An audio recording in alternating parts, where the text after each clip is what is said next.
स्थापकाय धर्मस्य सर्वधर्मस्वरूपे अवतारवरिष्ठाय रामकृष्णाय ते नमः। जननीं शारदां देवी रामकृष्णं जगद्गुरुं पादपद्मे वैश्रित्वा प्रणमामि मुहुर्मुहुः। नमस्ते यतिराजाय विवेकानन्दशूराय सच्चित्सुखस्वरूपाय स्वामिनीतामहाय। আপনাদের সকলকে আমার আন্তরিক প্রীতি শুভেচ্ছা নমস্কার, মায়েদের প্রণাম। অনেকদিন পরে আপনাদের এই পুরানো জায়গাতে ফিরে এসেছি। ভারতবর্ষ তো ভারতবর্ষের যতই পলিউশন থাক তার পপুলেশন বাড়ে, কিন্তু ভারতবর্ষের আধ্যাত্মিক কৃষ্টি সংস্কৃতি ঐতিহ্য, ভারতবর্ষের সর্বোপরি ধর্ম সাধনা, এটা ভারতবর্ষ ছাড়া কোথাও নেই। স্বামীজি ঘুরে ঘুরে দেখেছেন, আমরাও যে কয়েকটু বলেছি বুঝেছি, এই ধর্ম সাধনা ভারতবর্ষ ছাড়া কোথাও পাওয়া যাবে না। ঠাকুর স্বামীজি বলছেন এই মুক্তি পেতে হয় তাহলে ভারতবর্ষেই আবার জন্মাতে হবে। এটা সর্বোপরি সত্য। মানে এখানে যখন ছিলাম স্বামীজির কথাকে কতটা বুঝেছি, কিন্তু বাইরে গিয়ে স্বামীজির কথাগুলো খুব আরো মানে একেবারে মনের মধ্যে শক্ত করে দাগ কাটে এটি বুঝতে পারি। সেখানে স্বামীজির একটি কথা বলে না তো, আজ স্বামীজি গিয়ে ফিরে এসে বলছেন যে ভারতবর্ষকে আগে তীর্থমণীয় মানে পূর্ণভূমি মনে হতো, এখন প্রত্যেকে ধূলিকণা তাদের সময়। সেটি খুব মানে একেবারে হৃদয়ের সঙ্গে অনুভব করি। ভারতবর্ষ থেকে যখন চলে যাচ্ছিলাম তখন তো মানে ভিতরে মোচড় দেয়, ঠাকুর বলছে না গামছা মোচড় দেওয়ার মতো যে তবে ভগবানকে লাভ করে দেয়, ঠিক ওই রকমই মোচড় দিচ্ছিল। ভারতবর্ষের এত যে সুন্দর একটি পরিমণ্ডল, ধর্ম সাধনার পরিমণ্ডল, সেটা থেকে দূরে। আর সম্ভবত হয়তো মাতৃভূমির প্রতি স্বাভাবিকভাবে একটা টান থাকে, সেই কারণেও হতে পারে। তো যাই হোক, কিন্তু ওখানে গিয়ে যখন আরো মন খারাপ হলো যে ঠাকুর বা স্বামীজির কয়েক মুখ ছাড়া আর কাউকে যেন পরিচিত দেখছিলাম না। স্বাভাবিক, নতুন একটি দেশে গিয়েছি, সে হওয়াটা স্বাভাবিক, কিন্তু আস্তে আস্তে আমরা সেটির সঙ্গে নিজেদেরকে মিলিয়ে নিতে সমর্থ হয়েছি। যাই হোক, তবে এখানের যে ভারতবর্ষের যে পরিমণ্ডল সত্যি কোথাও পাওয়া যাবে না। আমরা ভারতবর্ষের বাইরে যারা যাই তারা অনেকে মনে করেন এখানে যে খুব ভালো বিদেশে আছে, বিদেশে এটা আছে ঠিকই, মনটা আমাদের এখানেই পড়ে থাকে, এটা স্বাভাবিক। যাই হোক, আজকে আমরা আমি কোনো বিষয় তো ঠিক করে আসিনি, হঠাৎ তিনি বললেন।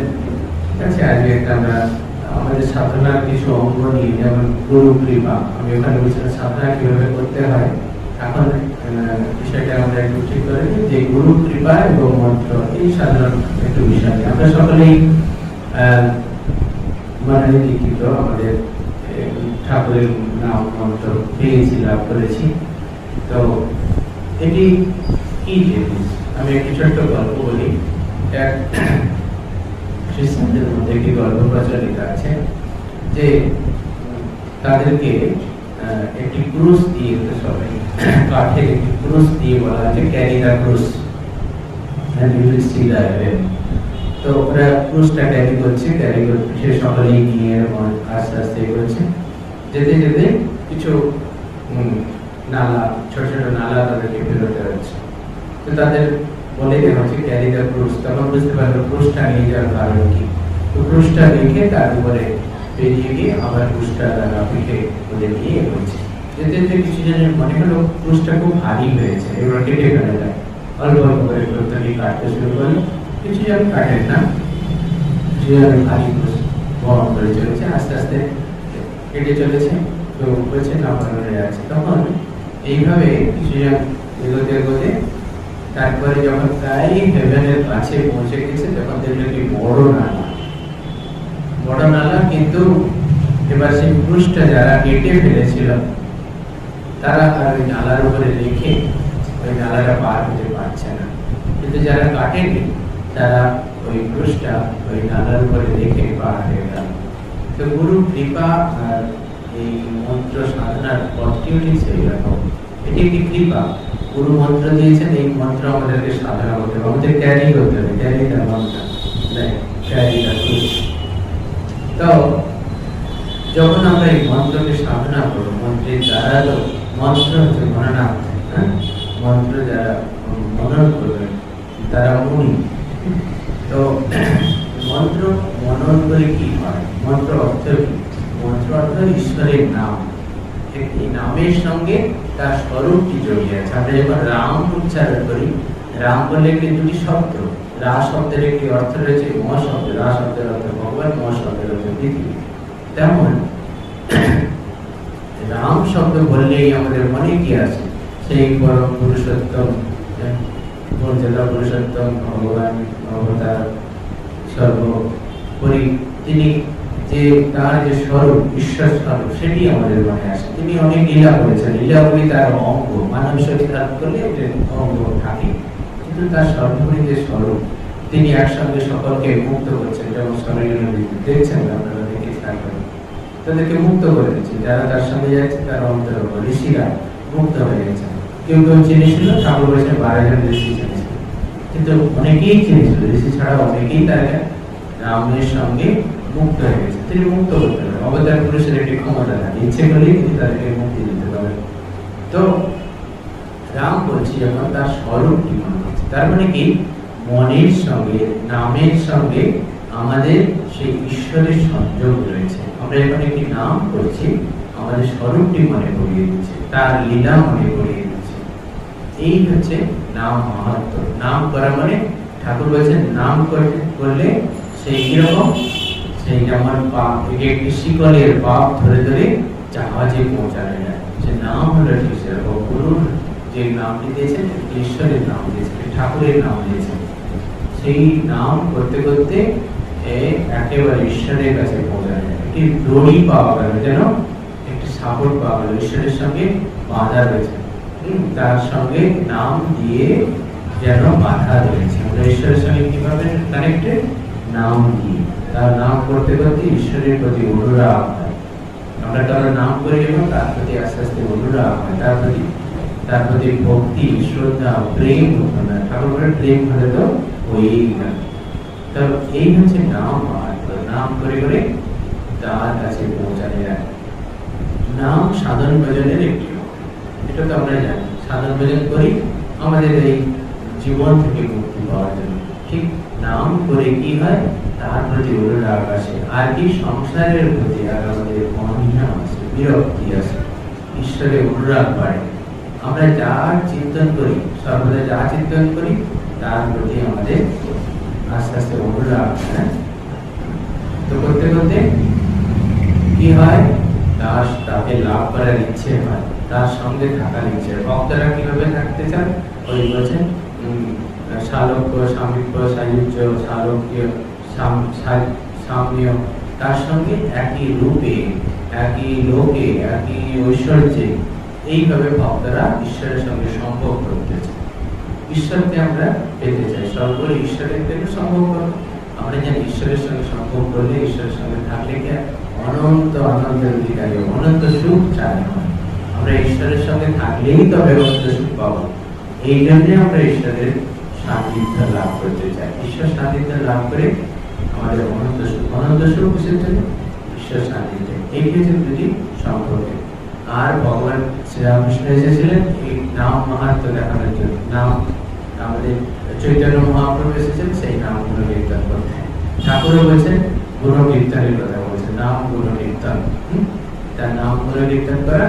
আর হচ্ছে তারপরে তার সঙ্গে তার যে কর্ম, সেটিও করে যাও, নিষ্কাম ভাবে কর্ম করা। নিষ্কাম কর্ম আর যা কিছু কর্ম ঈশ্বর অনুরাগে কর্ম করা। আরেকটি শব্দ রয়েছে, ঈশ্বর অনুরাগে কর্ম, ঈশ্বরীয় ভাবে কর্ম করা। কর্ম তো আমাদের সকলকেই করতে হবে, কর্ম ছাড়া আমরা এক পাও এক ক্ষণও থাকতে পারি না। ভগবান নিজে বলছেন কর্ম ছাড়া থাকতে পারি। তিনি কিন্তু কেমন কর্ম করেন? ভগবান শ্রীকৃষ্ণ দেখাচ্ছেন তিনি কর্ম করছেন, তিনি কর্মভূমি থেকে কখনোই পালিয়ে যান না। যেমন অর্জুন পালিয়ে যেতে চেয়েছিল, তারপর তিনি কিন্তু পালাননি, কিন্তু তিনি কোনো কর্ম করেন না। কেন করেন না? তার কর্মে কোনো আসক্তি নেই, কর্মের সঙ্গে জড়িয়ে পড়ে না। আমরা কি হয়, আমরা কর্ম করি আর কর্মের সঙ্গে জড়িয়ে পড়ি কিভাবে? ফল আকাঙ্ক্ষার দ্বারা। ফল আকাঙ্ক্ষা করলেই কর্মের সঙ্গে আমরা জড়িয়ে পড়ি। আর সেরকম কর্ম কিন্তু আমাদের সুখ বা দুঃখ কিছু দেয় না। ফল আকাঙ্ক্ষা মানে যে কর্ম সুখ বা দুঃখ দেয়। কর্ম থেকে আমরা সুখ বা দুঃখ পাই না, সুখ বা দুঃখ পাই কর্মের ফল আকাঙ্ক্ষা করি। কর্মের ফল, আমরা যা কর্ম করি আমরা চাই ফল। ফল যখনই আকাঙ্ক্ষা করি, পেলে সুখ, না পেলে দুঃখ।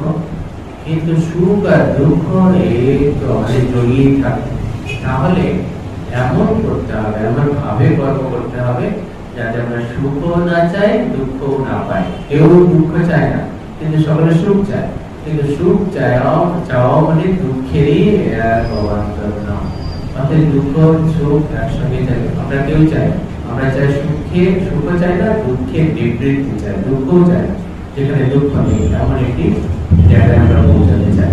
তাহলে কর্ম করতে যদি হয়, তাহলে ঠাকুরের ভালো যা কিছু কর্ম করবো, এসব কথা আগেও আপনাদের বলেছি, ঈশ্বর অনুরাগে করে গেল। এই যে সাধন ভজন করছি, ঠাকুরের নাম করছি, এও কর্ম, কিন্তু এতে আমাদের কোনো আসক্তি নেই। আমরা কি চাই? ঈশ্বরকে পেতে চাই। এইটুকু আসক্তি আমাদের থাকতে হবে। ভক্তের কি কোনো আসক্তি থাকবে না? থাকবে। কি থাকবে? ঈশ্বরকে চাও। আমরা চাই সেই ঈশ্বর অনন্ত অনন্ত সুখ চাই, অনন্ত আনন্দ চাই। সেই জন্য আমরা ঈশ্বরের সাধনা করি। সেই ঈশ্বরকে সাধনা করে অনন্ত সুখের অধিকারী হব। তারপরে তাকে কি করে করতে হয়? সেই জন্য বলছেন সাধন ভজন করার কথা ঠাকুর বলেছেন। তার নাম গুলো কীর্তন, তারপরে তার কর্ম করে যাওয়া, জপ হচ্ছে ও জপ আর ধ্যানের মধ্যে একটি সুন্দর পার্থক্য করেছেন। পার্থক্য যেমন সামঞ্জস্য বলেছেন প্রভু মহারাজ স্বামী বিবেকানন্দজি। স্বামী বিবেকানন্দ মানে বলেছেন যে নাম আর কিরকম, যে এক একটি যে মালা পুঁতিগুলি হচ্ছে একটি নাম জপ, আর তাকে যে সুতো দিয়ে বেঁধে দিলেই ধ্যান। তাহলে যখন আমরা কন্টিনিউয়াস একটি চিন্তা করছি, ঈশ্বরের চিন্তা করছি, সেটি হলো ধ্যান। আর যখন খণ্ড চিন্তা করছি, ঈশ্বরের একটি নাম করে চলেছি, সেটি হলো জপ। জপ করে আমরা কি করি? ওই ঈশ্বরের কাছে পৌঁছে। আমি বললাম যে আমরা তার সেই ঈশ্বরকে স্বরূপকে আমাদের মনে আসে। গুরু কৃপা হলে কি হয়? আমরা চাই যে ঠাকুর একটি গল্প বলছেন না, তার অনেক আগে কর্ম করা ছিল। একজন সেই সমস্ত কিছু সাজিয়ে গুছিয়ে সে মায়ের সাধনা করতে বসবে, বাপ এসে তাকে ধরে নিয়ে গেল। আর একজন গাছে ডালে দেখছিল বসে বসে, সে এসে নেমে একটু সাধনা করতে, মা এসে বললো, বড় বাবা কি চাও, কি বর চাও? তখন মা বর তো চাই, কিন্তু তার আগে যে এই অদ্ভুত ঘটনাটি বললেন, কারণ যে ঘটনাটা তো অন্যভাবে বলা আছে এরকমই, যে আমি তো সাধন ভজন কিছুই করলাম না, কিন্তু যে এত কিছু সাধন ভজন করলো, সমস্ত কিছু আয়োজন করলো, তার শরীর আপনি বাঘে খাইয়ে দিলেন, আর আমি তো কি করলাম? অর্থাৎ মা বলছেন যে তোমার আগে কর্ম করা ছিল। এই কর্ম করা থাকবে ঈশ্বরের জন্য, তার যদি প্রেম থাকে। হয়তো আমরা সকলেই সাধনা করে করছি, কেউ আগে কেউ পিছিয়ে, কিন্তু এই মনুষ্য জন্মই একমাত্র জন্ম যার দ্বারা আমরা মুক্তি পেতে পারি। কারণ তাছাড়া তো আর অন্য কোনো প্রাণীর শরীরে মন সাধনা ভজন করবে কি করে, তার মুক্তির জন্য এগোবে কি করে?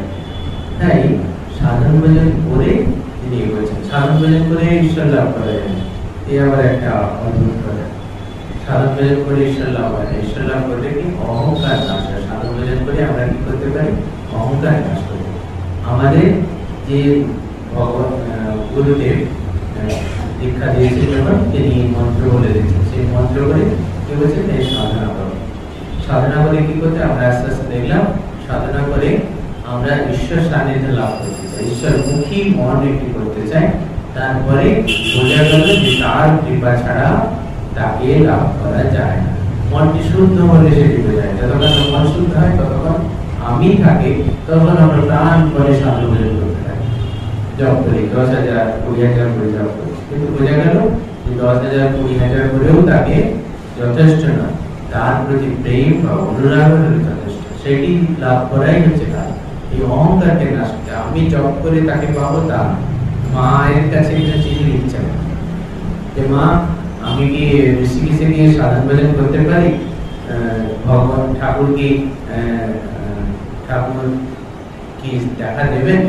বলছে হ্যাঁ বাবা, সাধন ভজন করলে তো ঠাকুর দেখা দেবেন, তো তুমি কি করতে পারো? তো উনি গিয়ে সাধন ভজন দিচ্ছেন, ঋষিকেশে গিয়ে সাধন ভজন করে চিঠি দিচ্ছেন, মা আপনি যে বললেন ঠাকুর সাধন ভজন করলে দেখা দেবেন, কোথায় দেখা তো দিলেন না।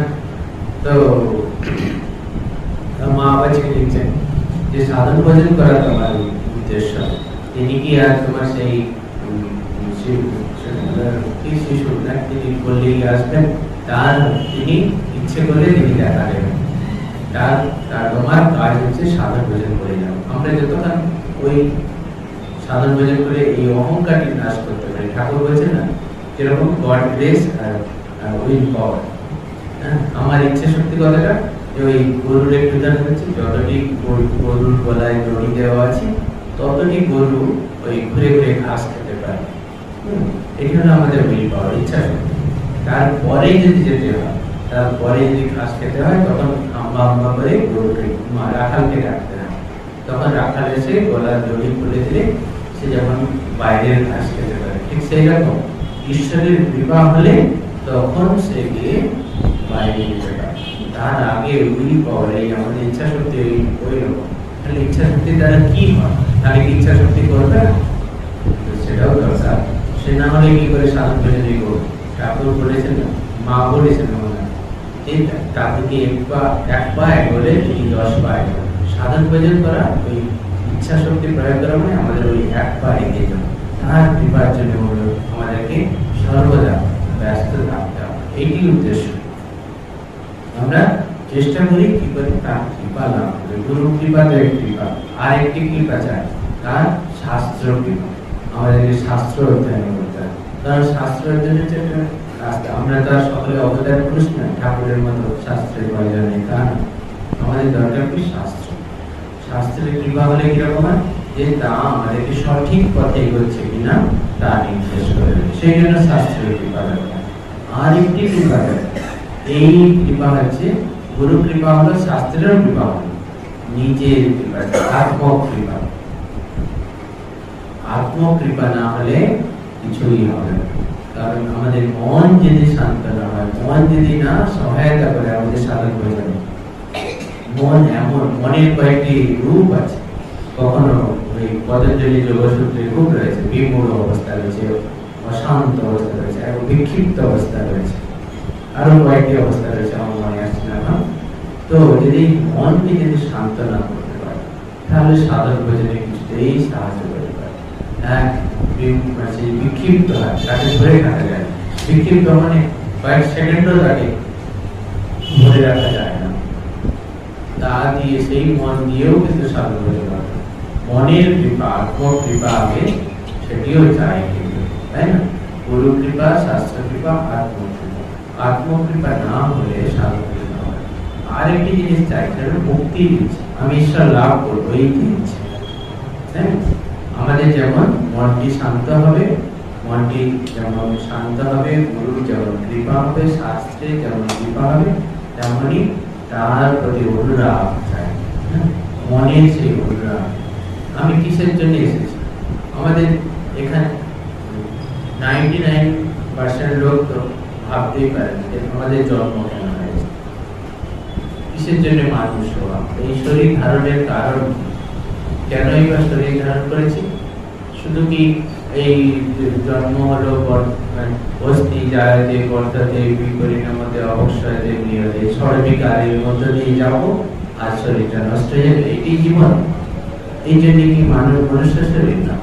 এটি বোঝা যে আমাদেরকে ঈশ্বরের সঙ্গে সংযুক্ত হতে হবে। আমাদের শরীর ধারণের কারণ কি? পরম শান্তি লাভ করা। আমরা চাই সকলে মুক্তি। কি করে মুক্তি পাওয়া যায় তা আমরা জানি। আমরা চাই কি শরীর থেকে মুক্তি, মন থেকে মুক্তি, আমাদের সমস্ত বন্ধন থেকে মুক্তি। সমস্ত শরীর, 5টি শরীর রয়েছে, অন্নময়, প্রাণময়, মনোময়, বিজ্ঞানময়, আনন্দময়, এই সমস্ত থেকে, সমস্ত শরীর থেকে মুক্তি চাই। আমাদের মুক্তি হচ্ছে পরম আকাঙ্ক্ষার ধন। তাকে লাভ করলে মানে মুক্তি লাভের জন্যই সমস্ত কিছু। তাহলে এই যে বিবেক বৈরাগ্য সম্পন্ন একটি মন আর তার ঈশ্বরের প্রতি অনুরাগ, এই না হলে তাকে লাভ করা যায়।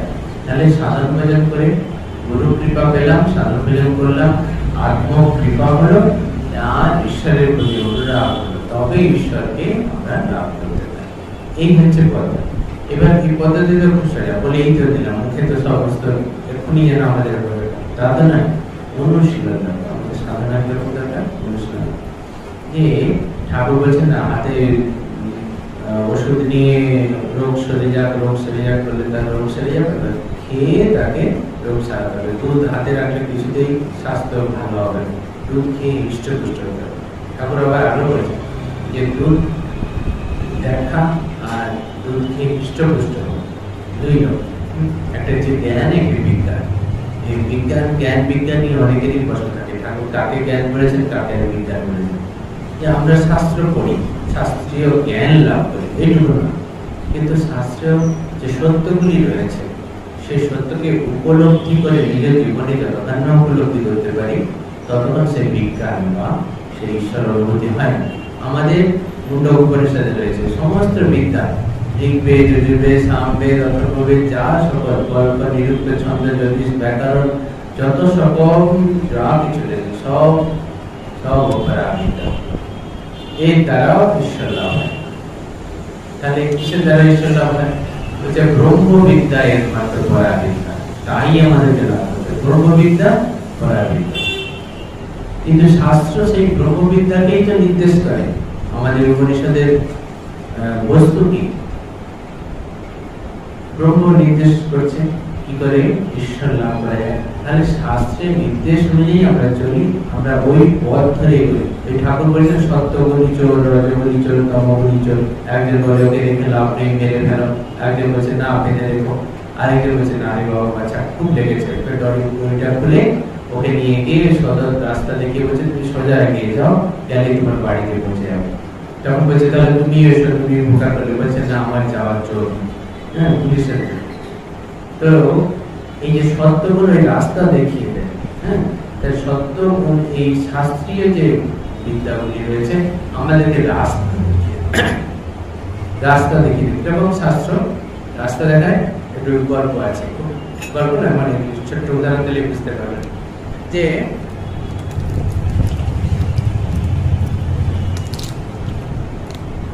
এই অনন্ত আকাশ পড়ে রয়েছে, তাহলে পাখি ইচ্ছে করলেই অনন্ত আকাশের মধ্যে উড়ে যেতে পারে, অত দুটো রানা আছে, ইচ্ছে করেই যেতে পারে, তো কিন্তু যেতে পারে না। তার একটি নির্দিষ্ট গতি রয়েছে। আমাদের যে হেলিকপ্টার, সে একটি নির্দিষ্ট দূরত্বে উঁচুতে উঠতে পারে, তার থেকে এরোপ্লেন সে আরো উঁচুতে উঠতে পারে, ফাইটার জেট সে আরো উপরে উঠতে পারে। তো যে জেট বিমানগুলি যায় বিদেশে যায় সেগুলো আরো উপরে যায়, তারপর রকেট সে আরো উপরে যায়, যেগুলো স্যাটেলাইট নিয়ে যায় সে আরো উপরে যেতে পারে। প্রত্যেকটি সীমা রয়েছে, তার বাইরে কিন্তু কেউ যায় না। কেউ কিন্তু অনন্ত আকাশের দিকে চলে যায় না যেখান থেকে আর ফিরে আসে। এরকম শাস্ত্র ওই এরকম শাস্ত্রের ওই অনন্তের সন্ধানটি সেই রকম শাস্ত্র এরকম একটা লিমিটেশন আছে, কিন্তু যা সত্য, যে সত্য তথ্য রয়েছে ব্রহ্ম কিন্তু অনন্ত।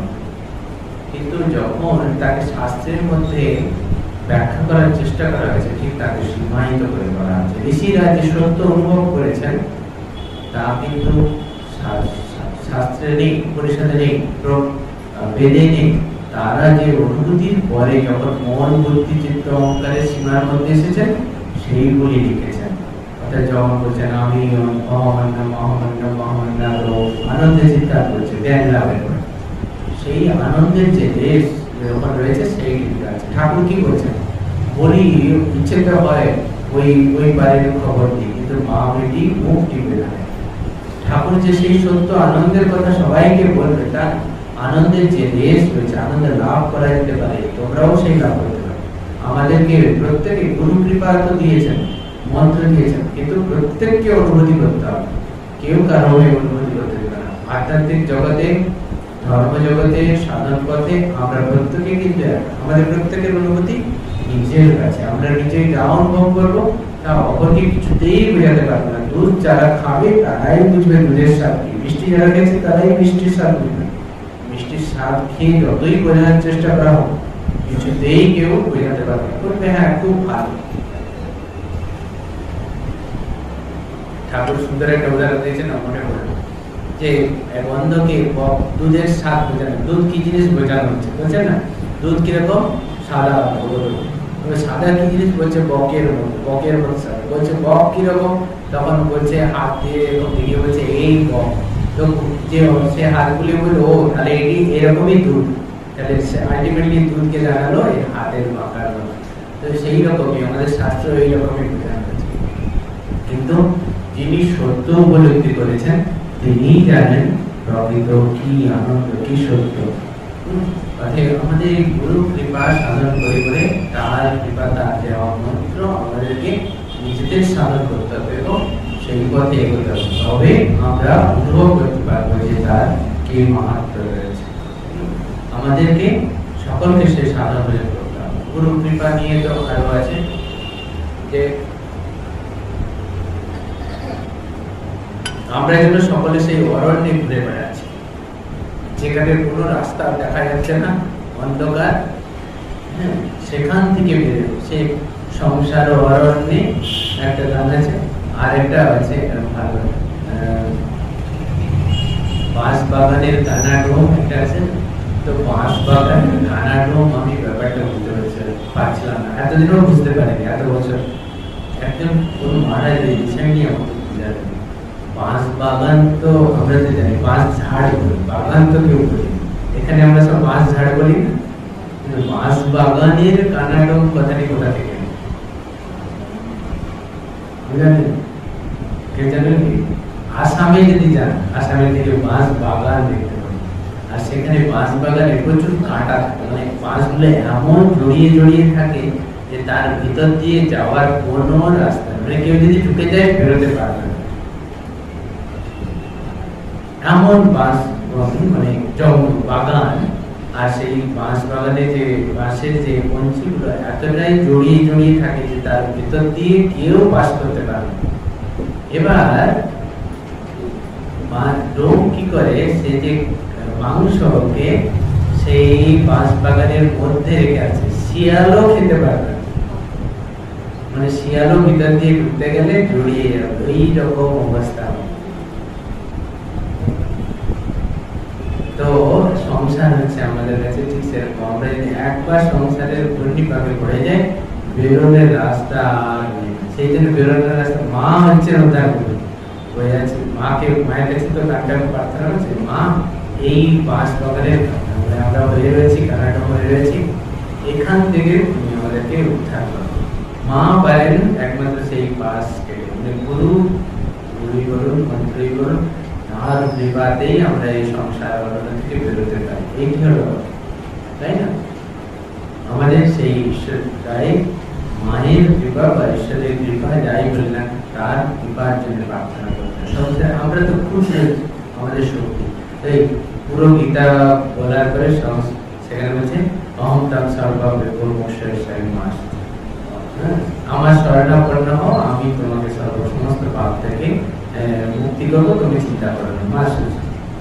তো শেষে গিয়ে তাহলে কি তারা তো 18 অধ্যায় আমাদেরকে মুখস্থ করানোর কোনো দরকার ছিল না, পড়ানোর দরকার ছিল, শুধু আমাদেরকে অত বললেই হয়তো বাবা তোমরা আমার শরণাগত হও, আমি তোমাদের শরণাগত তো সহজে হই না, আমাদের অহংকার রয়েছে না, সেই কারণে এত অর্জুনকে, এত অর্জুন মানে তো সব আমরা, অর্জুন হচ্ছে আমাদের প্রতিনিধি।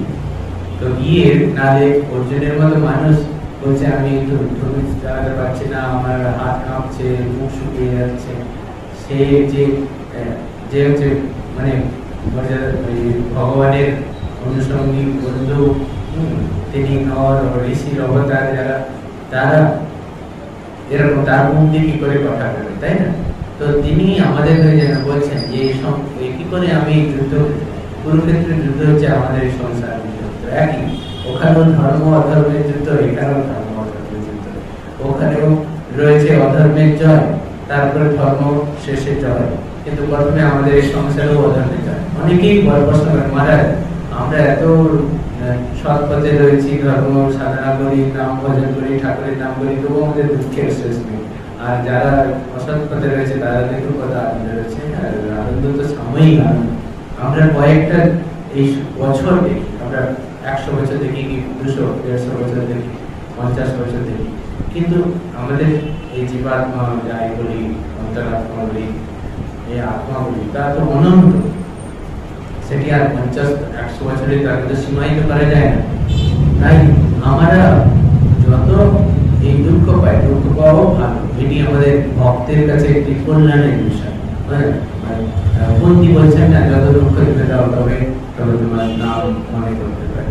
মন্ত্র যদিও ঠিক একইভাবে বলছে যে আরো কত লীলা দেখতে পাবো। তো এই আমাদের প্রকৃত ভক্ত কিন্তু ওই সুখ দুঃখকে সমানভাবে গ্রহণ করে। তিনি চান কি সুখটি যেমন ঈশ্বরের দান, দুঃখটিও তেমন ঈশ্বর দিয়েছেন। এইভাবে দুটিকে সমানভাবে গ্রহণ করে। যিনি সাধন ভজন করেন তিনি বুঝতে পারবেন তার কাছে সুখ দুঃখ কোনটাই তাকে সাংসারিক সুখ দুঃখ তাকে কোনটাই তাকে কি করতে পারে না, বদ্ধ করতে পারে না, কষ্ট দিতে পারে না। আমি আগেও বলেছিলাম যে আমরা যারা ঠাকুর মা স্বামীজির নামে এসেছি তার প্রত্যেকেই ওই হয়তো সংসারিক দুঃখ কষ্ট কিছুটা সাময়িক আমাদেরকে নাড়িয়ে দেয়। ঝড় যেমন হয়, নারকেল গাছ শক্ত গাছগুলো সব পড়ে যায়, কিন্তু নারকেল গাছ বা নরম যে গাছগুলো আছে হেলে দিলে আওয়াজ হয় না। তো আমাদের এরকম যে কৃপা নরম, ঈশ্বরের নামে ঠাকুর বলছেন সিদ্ধ হলে কিনা নরম হয়ে যায়, আলু পটল সব নরম হয়ে যায়। কিন্তু তার সেই সাধন ভজন করতে করতে আমাদের হৃদয়টা নরম হয়ে যায়, তার প্রতি অনুরক্ত হয়, প্রেমের সঞ্চার। সেই কারণে তাদের হৃদয়টা নরম হয়ে যায়। আর কি আর আমাদের মধ্যে যে প্রেম এসে তার প্রমাণ সকলের প্রতি সমান ভাব, সমর্থন ভাব আসে। ঈশ্বরের কৃপা মানে ঈশ্বর তার প্রথম এখানে আমাদের হৃদয়ে রয়েছেন। আমাদের যে মনুষ্যত্বের যে গুণগুলি রয়েছে সেগুলি চরম বিকাশ হয়। ঈশ্বর কি সর্বৈশ্বর্য সম্পন্ন, সেখানেও রয়েছে সৌর্য রয়েছে, প্রেম রয়েছে, শ্রী রয়েছে, সমস্ত রয়েছে, ত্যাগ রয়েছে, জ্ঞান রয়েছে, এতগুলি ঐশ্বর্য রয়েছে। তিনি জ্ঞানের পূর্ণ মাত্রা, ত্যাগের পূর্ণ মাত্রা, শ্রী সম্পদের পূর্ণ মাত্রা, সৌন্দর্যের পূর্ণ স্বরূপ। ঈশ্বরের মধ্যে সমস্ত পূর্ণত্ব রয়েছে। বাসনা ঠাকুরের কাছে একজন এসে বলছেন যে এই যে ঈশ্বরের প্রতি বাসনা মানে বিষয়ে অনুরাগ, বিষয়ে অনুরাগ এক প্রকার টান, সেটি পাওয়ার ইচ্ছে, বিষয়ের প্রতি অনুরাগ তাকে পাওয়ার ইচ্ছে।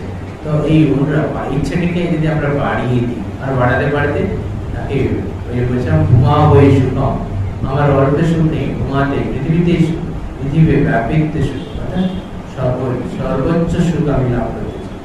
তাই আমাদের ইচ্ছে, আমাদের বাসনাগুলিকে এতটা বাড়াবো ঈশ্বরকে প্রাপ্তি হয়। তাকে প্রাপ্তি হলে আর কিছু পাওয়ার ইচ্ছে থাকে না, হ্যাঁ, ঈশ্বরকে পাওয়া, তাহলে আর তখন আর অন্য কোনো বস্তু বিষয় আমাদের আর ভালো লাগবে না। এটি আমরা চাই। তাহলে সাধন ভজন করে আমরা কি করবো, আমাদের সেই মনটিকে শুদ্ধ করতে পারবো। এই বলছিলাম যে শুদ্ধ করতে মানে তিনি আবির্ভূত, তার ছবি ফুটে উঠে। যেমন ঠাকুর বলছেন সেই বালতিতে কাদা জল মেশানো রয়েছে, যতক্ষণ সেটা যখন তৃতীয় পড়ে তখন দেখা যায় যে বালতির তলায় কি রয়েছে, নির্মলই দিলে হয়েছে, তা দিলে জলটা পরিষ্কার হয়ে যায়, স্বচ্ছ হয়ে যায়, তখন তা দেখা যায়, তাদের মুখ দেখা যায়। ঠিক সেই রকম আমরা সাধন ভজন করি, আমাদের মনটিকে শুদ্ধ করতে হবে, তবে তাতে ঈশ্বরের প্রতিবিম্ব বিম্বিত হবে। ঈশ্বর মানে আমারই স্বরূপ প্রতিবিম্বিত হবে। যেমন শাস্ত্রে রয়েছে, আমরা বেদান্তে যখন আলোচনা করি তখন অনেকেই যে শুনেছেন যে 10টি গামলাতে জল রাখা রয়েছে, সূর্যের প্রতিবিম্ব প্রত্যেকটিতে পড়েছে। সূর্য এক, আমরা যখন 10টি গামলা থাকে তখন 11টি সূর্য দেখা যায়। তারপরে একটি একটি করে যখন আমরা গামলা ভাঙতে থাকি তখন শেষ গামলাটিতে 2টি সূর্য, একটি উপরে সূর্য আর একটি গামলায় লাস্ট সূর্য দেখা যায়। ওইটিও যখন ভেঙে ফেলি তখন সমস্ত সূর্য কোথায় যায়, এতক্ষণ যে 11টি সূর্য 10টি সূর্য দেখা যাচ্ছিল তা সব আসল সূর্যকে মিলিয়ে যায়। সেই আমরা যে 100 কেন সূর্য দেখা যাচ্ছে, এই সূর্য যখন একটি একটি করে ভেঙে যাবে, মুক্ত হয়ে যাবে, তখন সেই এক সূর্যকে মিলিয়ে যাবে। যখন একটি সূর্য আছে মানে আমি আর তুমি রয়েছে, আর কেউ নেই, তখন আমিও শেষ, তখন তখন শুধুমাত্র তুমিই রয়েছ, ঈশ্বর শুধু তুমিই রয়েছ। আমাদের সেই চরম প্রাপ্তি ভক্ত কি করে সেই অবস্থায় পৌঁছায় যে তুমিই রয়েছে প্রভু, শুধু তুমিই রয়েছে, সেই অবস্থায় পৌঁছায়। আমাদের সাধন ভজন করে ওই যে হাঁড়িগুলো ভেঙে বিম্ব সব প্রতিবিম্ব শেষ হয়ে গেলে শুধু বিম্বই থাকে, তিনিই থাকেন, ঈশ্বরই থাকেন, ঈশ্বরই আছেন। আমরা উপনিষদে যখন আলোচনা করি যে তিনিই আছেন, এই জগতে শুধুমাত্র তিনিই আছেন, ব্রহ্মই রয়েছে। এরকম যে উদাহরণ আগেও দিয়েছি আপনাদেরকে, সেই সাপ আর দড়ি। হ্যাঁ, দড়ি আছে বলে সাপ আছে, দড়ি না থাকলে সাপ নেই। ব্রহ্ম আছে বলে যখন আমরা এই জগতে দেখতে পাচ্ছি ভিন্ন ভিন্ন রূপে, তিনি আছেন। যে ঠাকুর বলছেন না, প্রিজম দেখে তার পেছনে যেই ফুল রাখা হয় সেটি প্রিজমের রং নিয়ে নেয়, লাল ফুল লাল প্রিজম, হলুদ ফুল হলুদ।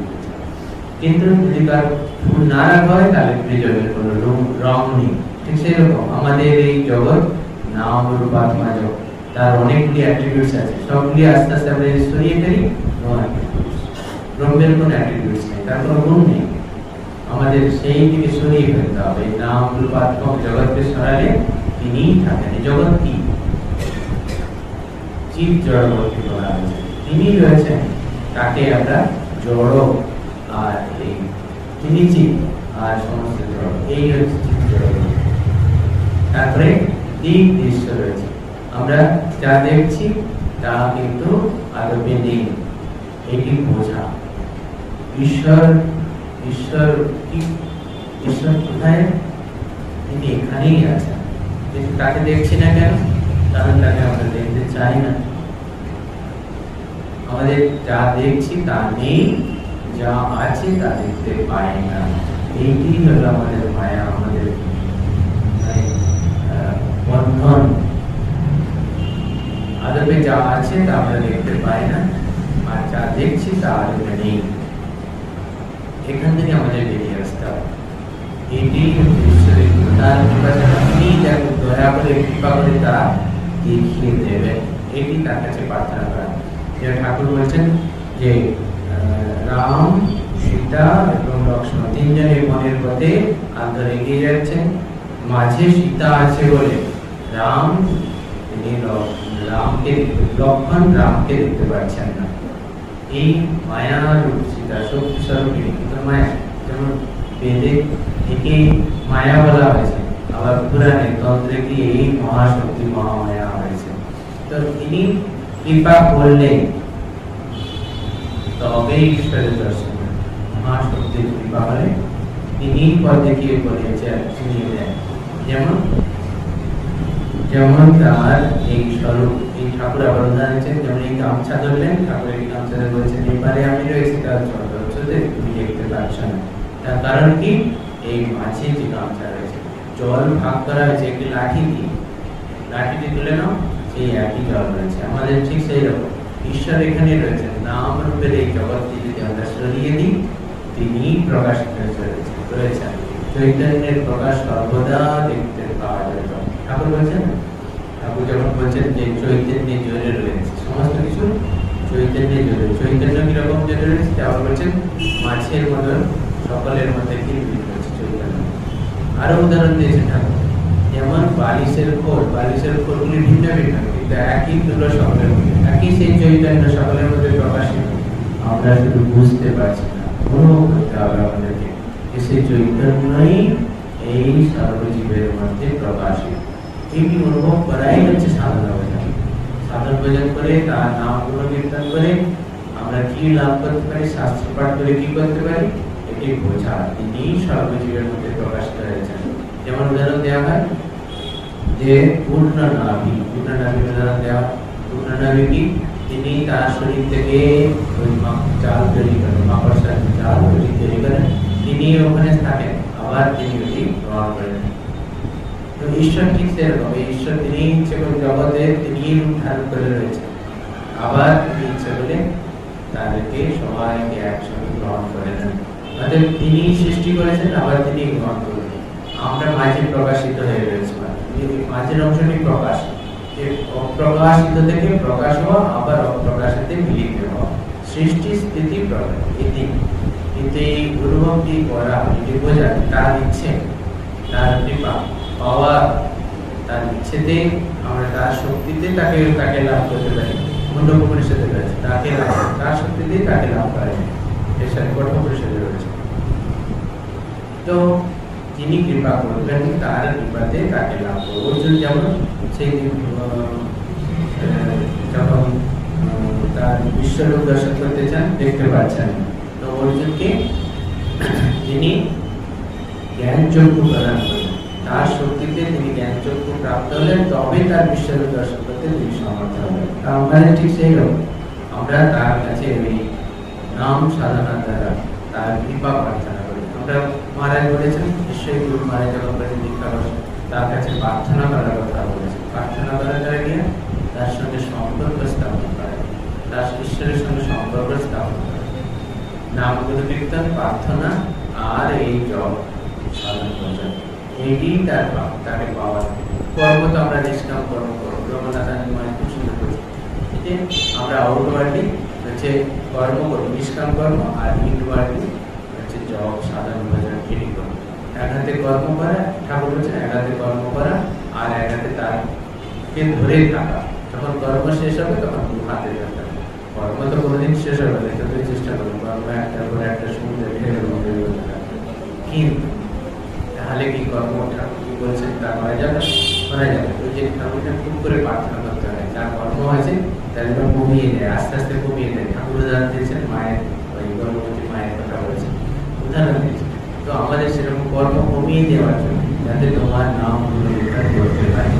ঠাকুর উদাহরণ দেখতে আরেকটি দিয়েছেন না, যে একজন বিধবা মা ছিলেন বুড়ি, তিনি প্রতিদিন গরুর দুধ থেকে পায়েস বানিয়ে ভগবানকে অর্পণ করতেন।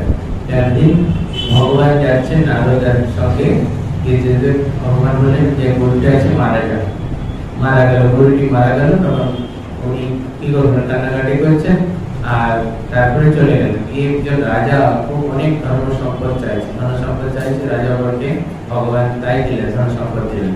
তো তখন নারদ জিজ্ঞাসা করছেন, প্রভু একই বিচার করুন, তার একটি গরু ছিল, সেটিকে আপনি মেরে ফেললেন, আর তার যে রাজা এত ধর্ম সম্পদ চাইছে তাকে ধন সম্পদ দিলেন। বলছেন না, ওই যে গরুটি ছিল ওই তার অন্তরায় ছিল, আমাকে লাভ করার পক্ষে তার বাধা স্বরূপ ছিল, সেই জন্য পুরো মন দিয়ে আমাকে সে রাখতে পারত।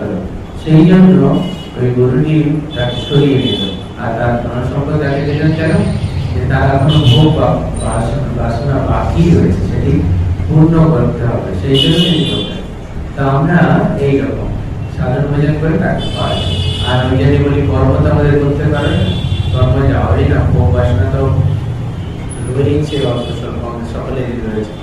তো সেগুলি কি করে যায়, দুই ভাবে আমরা ঈশ্বরকে লাভ করতে পারি। এক হচ্ছে যে প্রবৃত্তি মার্গ রয়েছে, নিবৃত্তি মার্গ রয়েছে। প্রবৃত্তির দ্বারা আমরা কর্ম করে করে বুঝতে পারি যে কর্ম তখন ভোগ শেষ হয়ে যায়, তখন ঈশ্বরের প্রতি অনুরাগ আছে। আর নিবৃত্তি মার্গে একেবারে আমাদের ঈশ্বরের প্রতি অনুরাগ আছে। সে এইভাবে আমরা তাকে সহজে দেখতে পারবো যে আমাদের যত এগোতে থাকবো তখন প্রবৃত্তি থেকে নিবৃত্তি আসবে, প্রবৃত্তি থেকে নিবৃত্তির দিকে আসবে, আমরা এগোতে থাকবো। তার মানে সেটি আমরা যত এগোতে থাকবো, বলছেন না সমুদ্রের কাছে যত যাওয়া যায় তত ঠান্ডা বাতাস স্পর্শ অনুভব করা যায়। আমরা ঈশ্বরের কাছে যত এগোতে থাকবো তত আনন্দের অনুভূতি হবে আমাদের হৃদয়ে। মা বলছেন না, কত কর্ম করতেন মা, মায়ের জীবন থেকে যখনই সমস্যা হয় আমরা মায়ের কাছে ছুটে যাই, যে মাকে মা কি করছেন। তো মা দেখছেন সব হাতে কাজ করছেন, একবারে 10 হাতে কাজ করছেন, বুঝে গেল মা কি। তো মা বলছেন 10 হাতে কাজ করছেন, তবু তার কাজ শেষ হয়, কিন্তু মা বলছেন আনন্দের পূর্ণ ঘর তার হৃদয়ে সর্বদা বিরাজ করে। কিন্তু কর্মক্ষেত্রে কি কর্মের কারণ করেন, কর্ম তার মুক্তির কারণ। আমরা কর্মকে মুক্তির কারণ হিসাবে গ্রহণ করি। কর্মে যদি আমাদের বিরোধ আসক্তি তৈরি করে তাহলে বন্ধনের কারণ, আর কর্ম যদি আসক্তির কারণ না হয় তাহলে আমাদের মুক্তির কারণ হয়। তাহলে এইভাবে আমরা সাধন ভজন করে তার কৃপা নিয়ে তাকে লাভ করবো, এটি আমাদের একমাত্র আকাঙ্ক্ষিত। আমরা চাই পরম শান্তি, পরম মুক্তি, তাই আমাদের লক্ষ্য। এবং ঈশ্বরের কাছে সর্বদা এটি প্রার্থনা করি, তিনি যেন সমস্ত কর্ম করাচ্ছেন ঠিকই, কিন্তু কর্ম দিয়ে যেন মুক্তিও তিনি পাইয়ে দেন, তার হাতেই রয়েছে সেই চাবিকাঠি, right? তো তার কাছে সর্বদা সেই প্রার্থনা করি। ওম শান্তি শান্তি শান্তি, শ্রীরাম কৃষ্ণ।